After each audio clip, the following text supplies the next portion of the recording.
भाइयों और बहनों, नमस्कार, जय जोहार। आज मैं आपके सामने एक ऐसा सच लेकर आया हूं जिसे इग्नोर करना हमारे लिए बहुत ही मुश्किल होगा।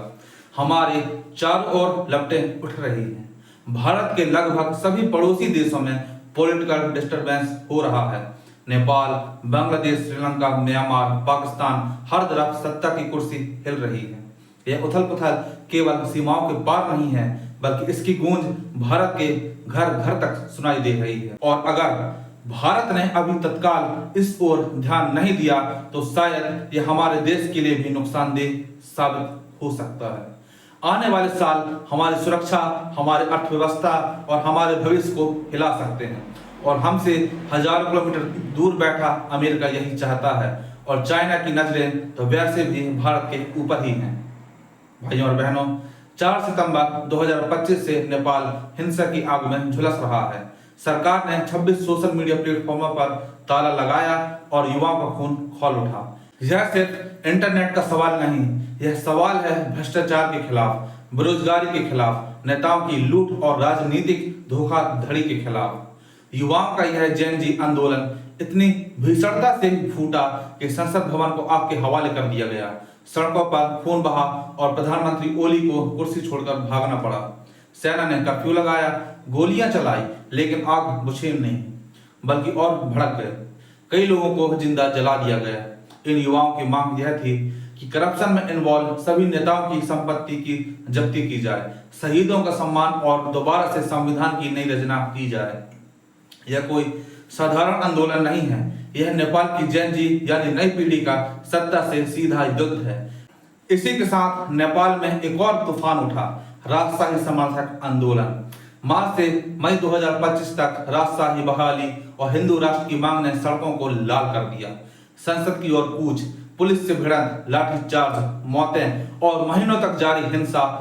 लोकतंत्र और राजशाही की यह भिड़ंत नेपाल को 2 हिस्सों में बांट रही है। और याद रखिए, अगर नेपाल अस्थिर होता है तो सबसे बड़ा खतरा भारत पर है। चीन इसी मौके की ताक में है कि नेपाल में पैर पसारे और हमें हमारे उत्तरी सीमा पर घेर ले। वहीं दूसरी ओर 1975 से लेकर आज तक बांग्लादेश तख्ता पलटी की धरती बना हुआ है। शेख मुजीबुर रहमान की हत्या से शुरू हुआ सिलसिला आज तक नहीं थमा। 2024-25 में यह बारूद फिर फटा। छात्र आंदोलनों ने शेख हसीना की सरकार को गिरा दिया, वह देश छोड़कर भागी और सेना समर्थित अंतरिम सरकार आई। लेकिन समस्या खत्म नहीं हुई। सेना खुद 3 गुटों में बटी है, एक हसीना समर्थक, एक इस्लामी झुकाव वाला और एक बीच का।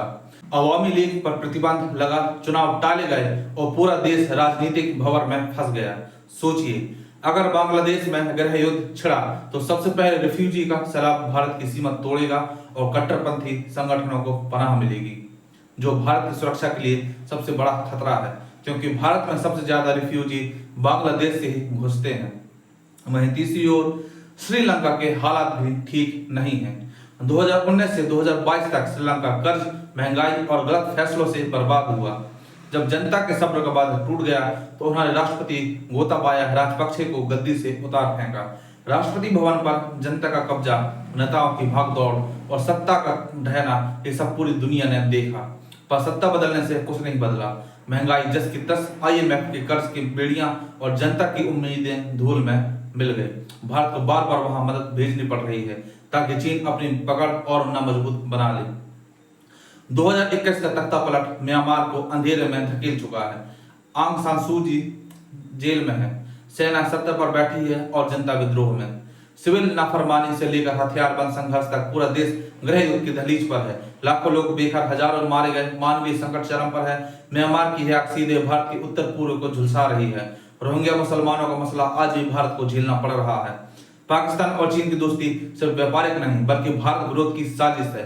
चीन पाकिस्तान को हथियार, मिसाइल, फाइटर जेट प्रोवाइड करता है। पाकिस्तान आतंकवाद को हवा देता है और CPEC हमारे कश्मीर की संप्रभुता पर सीधा हमला है।